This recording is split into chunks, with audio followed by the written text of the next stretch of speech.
Yo yo yo, halo semuanya, selamat datang kembali di channel Randy Story. Di sini kita akan melanjutkan kembali perjalanan Raon di sebuah desa bernama Cebu. Sebelumnya, Raon dan teman-temannya sedang melawan salah satu eksekutif dari organisasi bernama Eden. Di pertempuran melawan Eden tersebut, Raon telah gagal membunuh sang musuh dalam sekali serang dan hanya berhasil memotong salah satu lengannya saja. Karena gagal dalam percobaan pertama, akhirnya Raon pun harus memikirkan langkah selanjutnya untuk melawan Eden ke depannya. Nah, apakah Raon berhasil menemukan cara untuk mengalahkan Eden atau malah gagal kembali? Tanpa banyak basa-basi lagi, kita langsung aja masuk ke dalam ceritanya. Setelah serangan Raon gagal mengalahkan Green War Demon dalam sekali serang, sang Green War Demon pun berkata kepada Raon kalau Raon itu cukup kuat bisa memotong lengannya. Sang Green War Demon juga menganggap Raon itu memiliki potensi yang cukup besar untuk seorang Jagheart. Tapi bagi musuh kemampuan Raon itu hanya sebatas itu saja. Karena dilihat dari keadaan Raon sekarang saja, sudah jelas Raon kehabisan stamina hanya untuk satu serangan sebelumnya saja. Mendengar perkataan tersebut, Raon pun berpikir kalau hal tersebut memang benar. Karena Raon telah memaksakan diri untuk mengakhiri pertarungannya dengan serangan tersebut dan sekarang Raon tidak bisa bergerak dengan baik. Lalu Raon pun bertanya kepada musuh apakah dirinya yang memimpin para monster untuk menyerang. Sang Green War Demon pun menjawab mana mungkin atasannya akan menunjukkan diri di desa yang kecil seperti desa Cebu. Setelah itu, Green War Demon pun maju kembali untuk menyerang Raon. Di sini Raon belum pulih sepenuhnya untuk bertarung kembali. Tapi di pikiran Raon hal tersebut juga berlaku untuk Green War Demon. Lalu serangan Green War Demon pun berhasil ditahan oleh Raon dan hal tersebut membuat sang musuh tidak menyangka kalau Raon itu lebih baik dari yang dirinya sangka. Kemudian Raon pun berkata kalau dirinya tidak bisa menahan serangan tersebut, lebih baik dirinya berhenti saja menjadi seorang swordman. Pertempuran pun terjadi begitu intens antara mereka berdua, di mana mereka berdua saling menyerang dan menahan serangan masing-masing. Buren yang melihat pertempuran tersebut pun merasa terkejut dengan yang dirinya lihat. Sang Green War Demon berhasil mengalahkan dirinya dan yang lainnya hanya dalam sekali serang. Tapi Raon bisa melawannya dengan kekuatan yang seimbang. Padahal Raon juga menggunakan teknik pedang yang sama dengan Buren. Buren berpikir kalau dirinya bisa mengejar Raon, tapi ternyata Raon itu levelnya sudah berada jauh dari anggota pelatihan yang lainnya. Lalu Martha pun berkata kepada Buren kalau itulah kekuatan Raon yang sesungguhnya. Yang sebelumnya Raon tunjukkan itu hanyalah sebagian kecil saja dari kekuatannya. Tapi dari sudut pandang Martha, kekuatan Raon saat ini itu masih belum cukup untuk mengalahkan Green War Demon. Karena mereka terlihat seperti memiliki tingkat kekuatan yang sama. Di sisi lain, Raon belum memiliki cukup waktu untuk memulihkan kekuatan dan auranya setelah serangan mendadak tadi. Melihat hal tersebut, Martha pun jadi ragu apakah Raon bisa menang melawan Green War Demon hanya dengan sisa energinya yang sedikit atau tidak. Setelah itu, Runan pun datang dan langsung berkata kalau mereka harus membantu Raon. Lalu Martha pun menjawab kalau mereka itu lebih lemah, jadi kalau mereka mencoba menyerang dan membuat kesalahan, maka mereka akan mati hanya dengan satu serangan. Bahkan Martha yang lebih kuat dari Runaan saja hanya bisa menahan diri saja. Runaan pun menjawab kembali perkataan Martha kalau hal tersebut bukan masalah bagi dirinya. Mendengar perkataan Runaan barusan, Martha pun berpikir kalau awalnya dirinya mengira Runaan itu merasa takut. Tapi Runaan ternyata lebih tenang dari biasanya, yang berarti Runaan telah berubah dari saat Runaan hanya bisa berlindung di belakang Raon saja. Lalu Buren pun berkata kalau dirinya merasa malu karena sempat ragu. Buren setuju dengan perkataan Runaan di mana mereka harus membantu Raon. Martha pun berkata kalau mereka bertiga membantu pun tidak akan ada yang berubah karena mereka bertiga saja dikalahkan hanya dengan satu serangan sebelumnya. Buren pun berkata kembali, meski begitu, Buren tidak bisa memalingkan wajahnya dan membiarkan Raon sendirian. Apalagi mereka itu adalah swordman keluarga Jagheart, jadi tidak bisa berdiam diri saja menonton. Martha pun akhirnya menyerah untuk menghentikan Buren dan Runaan dan dirinya juga akhirnya ikut untuk membantu Raon. Tapi sebelum maju untuk membantu, Martha pun memperingatkan Buren dan Runaan kalau mereka harus bertanggung jawab jika sesuatu yang buruk terjadi. Karena mereka akan bertarung dengan mempertaruhkan nyawanya. Kita kembali lagi ke pertempuran Raon dan Green War Demon. Di sini Green War Demon benar-benar tidak menyangka kalau anggota pelatihan seperti Raon bisa bertahan cukup lama melawan dirinya. Bahkan sang Green War Demon saja sampai mengakui kalau Raon itu sangat berbakat sampai-sampai dirinya ingin merekrut Raon ke dalam Eden. Lalu sang Green War Demon pun bertanya siapa nama Raon.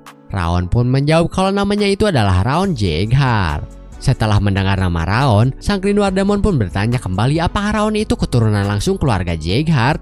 Soalnya dilihat dari warna rambut dan mata Raon membuat dirinya merasa kalau darah sang kepala keluarga mengalir di dalam tubuh Raon.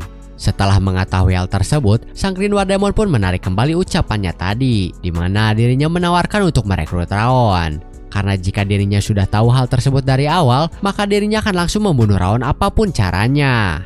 Setelah itu, sang Green War Demon pun langsung mengeluarkan kekuatannya yang lebih besar lagi lalu langsung menyerang Raon kembali. Raon pun merasa terkejut dengan serangan tersebut karena serangannya itu lebih cepat dari sebelumnya. Namun untung saja Raon masih sempat untuk menghindari serangan tersebut. Ternyata sang Green War Demon itu menggunakan daya hidupnya untuk mendapatkan lebih banyak kekuatan. Di sisi lain, Raon sedang mencoba bertahan hidup dengan Ring of Fire tapi Raon belum pulih sepenuhnya. Kemudian, Martha pun muncul dari belakang Green War Demon dan hendak menyerangnya. Bukan Martha saja, tapi Runan dan Buren juga datang untuk menyerang Green War Demon secara bersamaan. Namun serangan mereka tidak berefek apapun terhadap Green War Demon dan membuat Buren berhasil ditangkap dengan mudahnya. Mereka bertiga terlalu meremehkan sang Green War Demon karena untuk menyakiti sang Green War Demon saja mereka setidaknya harus berada di level yang sama dengan Raon. Buren pun berkata kalau perkataan Green War Demon memang benar. Mereka benar-benar kesulitan untuk menyerang, tapi setidaknya mereka bisa mengulur waktu untuk Raon supaya Raon bisa memulihkan dirinya. Lalu Martha pun mulai mengeluarkan auranya dan langsung menyerang ke arah Green War Demon.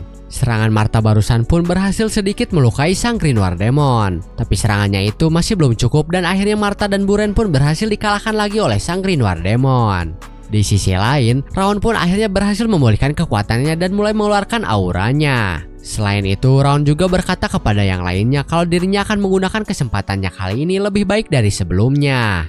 Melihat aura Raon, sang Green War Demon pun bertanya-tanya siapa sebenarnya Raon itu karena masih memiliki kekuatan yang begitu besar. Raon pun mengabaikan pertanyaan dari sang Green War Demon dan berkata kalau Eden seharusnya merasa terhormat karena serangan yang akan Raon lancarkan itu adalah pertama kalinya Raon gunakan untuk melawan musuh. Awalnya Raon merasa kalau Raon belum bisa menggunakan teknik tersebut, tapi berkat pertarungan mereka saat ini akhirnya Raon pun sadar kalau Raon itu ternyata bisa melakukannya. Dan nama teknik yang Raon gunakan saat ini itu adalah Wind of Blazing Dominion. Melihat teknik tersebut, sang Green War Demon pun makin bertanya-tanya aura api apa yang dimiliki Raon. Karena api Raon saat ini itu berbeda dari yang Raon miliki sebelumnya. Bahkan membuat naluri sang Green War Demon saja sampai mengatakan kalau api tersebut berbahaya. Oleh karena itu, sang Green War Demon pun harus segera membunuh Raon apapun caranya. Lalu sang Green War Demon pun maju untuk menyerang Raon. Namun sebelum sang Green War Demon berhasil menyerang Raon, Raon lebih dulu menebas sang Green War Demon dengan tekniknya. Dengan tebasan Raon tersebut, akhirnya sang Green War Demon pun berhasil dikalahkan. Teman-teman Raon juga terkejut melihat Raon berhasil mengalahkan Green War Demon. Setelah itu, Raon pun berkata kepada anggota pelatihan yang lainnya kalau masih ada monster Eden yang tersisa. Dan Raon juga meminta anggota pelatihan untuk menghabisi sisanya demi keselamatan desa. Mendengar perintah Raon barusan, anggota pelatihan pun langsung bergerak untuk menghabisi sisanya dan berhasil mengalahkan semuanya sampai tak bersisa. Kemudian Buren pun datang menghampiri Raon dan berkata kalau Raon itu benar. Jika bukan karena Raon dan bala bantuan yang datang, Buren dan yang lainnya pasti sudah dikalahkan, bahkan semua warga desa juga akan mati. Lalu Buren pun berterima kasih kepada Raon karena sudah menyelamatkan dirinya dan yang lainnya. Buren juga meminta maaf kepada Raon karena sudah melanggar perintahnya. Meski begitu, Buren tetap akan memilih untuk pergi ke desa karena dirinya tidak bisa menutup mata terhadap ketidakadilan. Meskipun Buren tidak cukup kuat, tapi hal tersebut bukanlah sesuatu yang layak dilakukan oleh seorang Jaeger. Raon pun hanya menjawab perkataan Buren dengan berkata kerja bagus. Raon juga berkata karena mereka telah bertarung dengan sekuat tenaga, Raon bisa berhasil menemukan celah untuk menyerang Green War Demon. Jadi kemenangan mereka itu bukanlah semata-mata karena Raon, tapi kemenangan tersebut itu berkat semua orang. Jika satu saja dari mereka tidak ikut, maka tidak ada yang bisa menebak akhirnya akan seperti apa. Oleh karena itu, Raon juga ingin berterima kasih kepada semuanya. Mendengar ucapan terima kasih Raon tersebut, Buren pun malah berkata kalau lain kali dirinya akan menjadi semakin kuat supaya hal tersebut tidak terjadi lagi. Jadi Buren pun meminta Raon untuk menunggu dirinya karena nanti dirinya akan melakukan tugasnya tanpa bantuan Raon lagi. Lalu Raon pun berkata kepada Martha kalau Martha juga sudah bekerja keras di mana Martha mengalihkan perhatian Green War Demon di saat terakhir dan membuat Raon bisa memulihkan dirinya. Raon sangat menghargai Martha karena sudah mengikuti perintahnya dengan sangat baik. Kemudian, Martha pun menjawab kalau dirinya tidak bisa mengikuti perintah Raon, lebih baik dirinya menggigit lidahnya saja dan mati. Martha juga berkata kalau dirinya akan kembali ke desa lebih dulu untuk membantu perbaikan. Oleh karena itu, Martha meminta Raon untuk bersantai terlebih dahulu dan kembali saat Raon bisa saja. Setelah semuanya pergi, Raon pun baru merasakan efek samping dari mengeluarkan kekuatan yang berlebihan sebelumnya dan mulai merasakan kelelahan. Tapi ternyata Runaan masih ada di dekat sana dan membantu Raon yang hampir tumbang. Runaan mengira kalau Raon akan pingsan, tapi Raon sebenarnya baik-baik saja. Raon pun bertanya kenapa Runaan masih ada di sana. Runaan pun menjawab kalau dirinya masih ada di sana karena melihat Raon seperti saat latihan di lapangan, di mana semua kekuatan Raon seolah-olah telah meninggalkan tubuh Raon begitu saja. Mendengar hal tersebut, Raon pun merasa sedikit lega karena ternyata bukan hanya dirinya saja yang menjaga yang lainnya, tapi yang lainnya juga menjaga Raon. Lalu tiba-tiba satu Window pun muncul dan memberitahu Raon kalau dirinya telah bertambah kuat karena melewati batas kemampuannya saat pertarungan sebelumnya.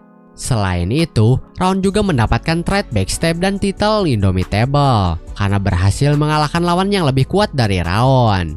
Karena Raon harus mengecek hadiah-hadiah tersebut, Raon pun berkata kepada Runaan kalau dirinya baik-baik saja sekarang. Jadi Raon memerintahkan Runaan untuk kembali ke desa terlebih dahulu. Karena Raon akan melihat sekeliling terlebih dahulu, takutnya ada bahaya yang tersisa. Setelah itu, Raon pun duduk di atas batu sendirian dan melihat status window-nya untuk mengecek hadiah yang dirinya dapatkan. Titel Indomitable yang Raon dapatkan itu adalah titel yang membuat stat Raon bertambah 3% saat melawan musuh yang lebih kuat. Lalu Backstab itu adalah trait assassin yang dimana Raon jadi bisa memberikan critical damage tambahan ketika melancarkan serangan dadakan. Selain itu, kehadiran Raon juga akan disembunyikan pada saat melakukan serangan dadakan tersebut. Kemudian si Api Biru pun muncul dan terkejut melihat hadiah yang didapatkan oleh Raon karena bagi dirinya hal tersebut itu tidak masuk akal. Bagi si Api Biru, Raon hanya melawan musuh yang lemah, tapi kenapa Raon malah mendapatkan hadiah yang sehebat itu? Lalu Raon pun berterima kasih kepada si Api Biru. Berkat bantuannya, Raon menjadi lebih kuat setiap harinya.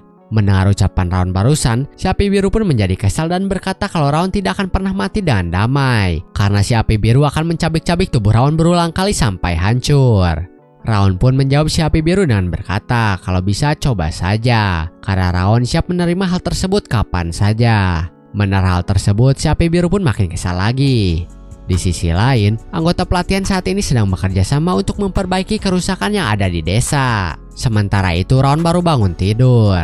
Ketika Raon keluar dari rumah, semua orang sudah selesai memperbaiki desa saat Raon tidak ada. Lalu tiba-tiba Runaan pun datang menghampiri Raon dan bertanya apakah dirinya sudah bangun dan apakah Raon sudah merasa lebih baik. Raon pun menjawab kalau dirinya sudah merasa lebih baik setelah tidur. Setelah tahu kabar Raon sudah membaik, Runaan pun langsung berkata kepada Raon kalau ada tempat yang harus mereka kunjungi karena semuanya sudah menunggu Raon. Ternyata yang Runaan maksudkan itu adalah para warga desa Cebu. Mereka menunggu Raon karena mereka ingin memberikan ucapan terima kasih kepada Raon sang penyelamat desa mereka. Selain itu, para warga juga berterima kasih kepada para Jaeger yang selama ini sudah mempertaruhkan nyawanya untuk menyelamatkan desa. Tanpa para Jaeger, desa Cebu pasti akan menderita. Oleh karena itu, warga desa mulai saat ini tidak akan pernah melupakan tindakan para Jaeger untuk desa mereka.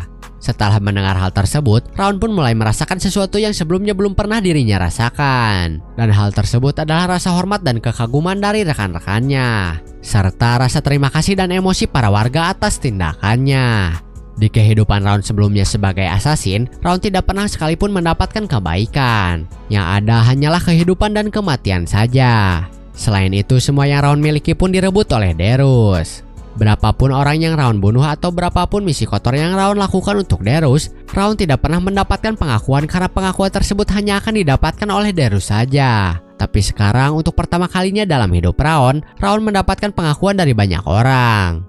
Kemudian setelah mendapatkan pengakuan tersebut, Raon saat ini jadi merasa ingin mendapatkan pengakuan yang lebih banyak lagi dan ingin dikagumi oleh lebih banyak orang lagi. Oleh karena itu, Raon pun memutuskan kalau mulai saat ini hidupnya adalah sebagai swordman dan bukan lagi sebagai assassin. Raon juga ingin menunjukkan saat-saat seperti itu lebih banyak lagi sampai tak terhitung jumlahnya di masa depan. Karena Raon ingin meraih lebih banyak hal yang menakjubkan ke depannya. Setelah itu, Raon pun mendatangi kepala desa untuk menanyakan suatu hal. Lalu ketika mereka sudah berduaan untuk mengobrol, kepala desa pun bertanya kepada Raun apa yang ingin Raun tanyakan. Raun pun langsung bertanya kepada kepala desa apakah dirinya tahu siapa orang di balik serangan orc di desa Cebu. Kepala desa pun menjawab kalau dirinya mendengar dari Buren kalau yang menyerang desa itu adalah Eden, salah satu dari Oma. Kepala desa juga berkata kalau dirinya tidak tahu kenapa Eden mengincar desa mereka. Padahal desa mereka tinggal itu hanyalah desa kecil yang tidak ada apa-apanya. Raun pun memberitahu kepala desa kalau di pertempuran sebelumnya, Raun dengar dari Kanbar kalau kepala desa membawa sebuah permata merah dari puncak gunung. Mendengar hal tersebut, kepala desa pun langsung berkata kalau hal tersebut memang benar. Saat dirinya masih muda, kepala desa menemukan permata tersebut di gunung dan membawanya ke desa. Setelah berkata begitu, kepala desa pun baru sadar dan langsung bertanya apakah semua kekacauan yang terjadi itu berkat permata tersebut. Raun pun menjawab kalau hal tersebut benar. Tujuan Eden melakukan semua itu adalah karena mereka ingin mengambil permata tersebut. Kepala desa pun tidak menyangka kalau semua yang terjadi itu karena tindakannya. Lalu Raun pun berkata kembali kali ini mereka memang berhasil menghentikan Eden. Tapi selama permata tersebut masih ada di desa, Eden pastinya akan terus menyerang dan hal tersebut tentunya tidak boleh terus terjadi. Kemudian, kepala desa pun memberitahu Raun setelah dirinya mengubur permata tersebut, tanah di sekitar desa menjadi lebih subur dan membuat desa menjadi makmur. Jadi warga desa menghormatinya sebagai roh penjaga. Namun, siapa sangka hal tersebut adalah magic stone yang akan menarik perhatian Eden. Lalu kepala desa pun bertanya apa yang harus mereka lakukan sekarang. Apakah mereka harus menggalinya kembali dan membuangnya? Raun pun menjawab kalau dirinya akan membawa permata tersebut. Raun juga berkata kalau Eden melihat manusia itu sebagai persembahan untuk pemulihan mereka. Meskipun kepala desa membuang permata tersebut, Eden pasti akan menemukannya, jadi Raun berniat membawa permata tersebut ke Jeghar. Mendengar niat Raun, kepala desa pun merasa khawatir. Karena kalau permata tersebut dibawa ke Jeghar, maka Eden nantinya akan mengincar Jeghar. Jadi kepala desa tidak bisa membebani penyelamat mereka terus-menerus untuk mengalami bahaya. Raun pun berkata kalau hal tersebut tidak apa-apa, karena memang itulah cara Jeghar untuk menangani semuanya. Setelah mendengar perkataan Raun barusan, kepala desa pun berterima kasih kembali kepada Raun. Karena kali ini Jeghar juga memberikan bantuan yang tidak bisa dihitung kepada mereka.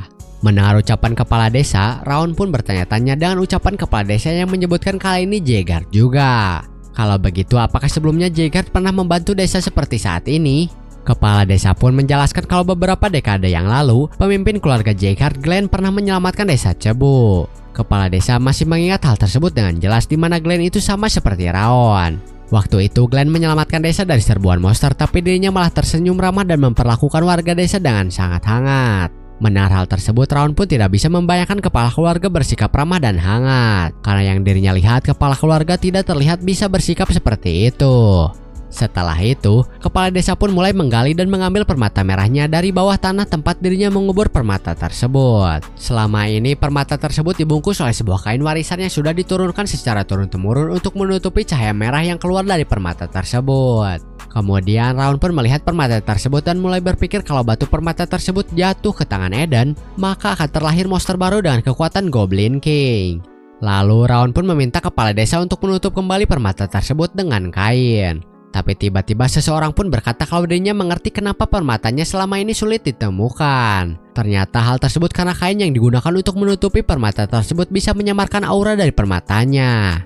Mendengar hal tersebut, Raun pun terkejut kenapa orang tersebut bisa ada sedekat itu dengan dirinya. Apalagi Raun tidak bisa merasakan keberadaannya saat mendekat. Selain itu, Raun juga bertanya siapa orang tersebut. Orang tersebut pun langsung mengeluarkan sebuah topeng dan bertanya balik kepada Raun kira-kira dirinya itu siapa. Melihat dari topeng yang orang tersebut pegang, Raun pun langsung tahu dan langsung bertanya kembali apakah dirinya itu adalah Blood Rapping Demon.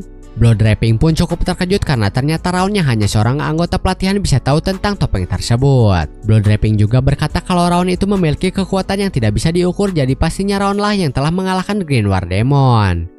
Lalu Raun pun berkata kenapa dirinya datang ke sana padahal Green War Demon bilang kalau Blood Rapping tidak akan datang. Blood Rapping pun menjawab hal tersebut itu karena Green War Demon telah mati oleh Raun. Dengan kata lain, dirinya itu datang karena Raun. Selain itu, Blood Rapping juga mulai menggunakan topeng yang dirinya pegang dan mulai mengeluarkan hawa membunuh yang sangat luar biasa sampai tubuh Raun terasa mati rasa. Bahkan jika Raun mengerahkan semuanya sekalipun, Raun tidak akan bisa menang melawannya. Bahkan jika semua murid di desa bergabung pun masih belum bisa menang melawannya. Lalu si api biru pun muncul dan berkata kepada Raun kalau Raun tidak akan mampu mengalahkannya dan saat ini Raun hanya punya dua pilihan saja. Pilihan tersebut adalah mati sambil melakukan perlawanan yang sia-sia atau menyerahkan tubuhnya itu kepada si api biru. Di sisi lain, Buren dan anggota pelatihan yang lain pun sedang sibuk membuat pagar. Kemudian Martha pun datang ke tempat Buren dan mulai mengejek Buren dengan berkata kalau dirinya lebih cocok jadi tukang kayu daripada seorang swordman. Setelah itu, Runaan pun datang membawa buah yang ingin dirinya berikan kepada Raon. Mengetahui hal tersebut, Martha pun mulai mengejek Runaan karena Runaan itu setia kepada Raon. Kalau Runaan terus bersikap seperti itu, orang-orang pasti akan salah mengira kalau mereka sudah menikah.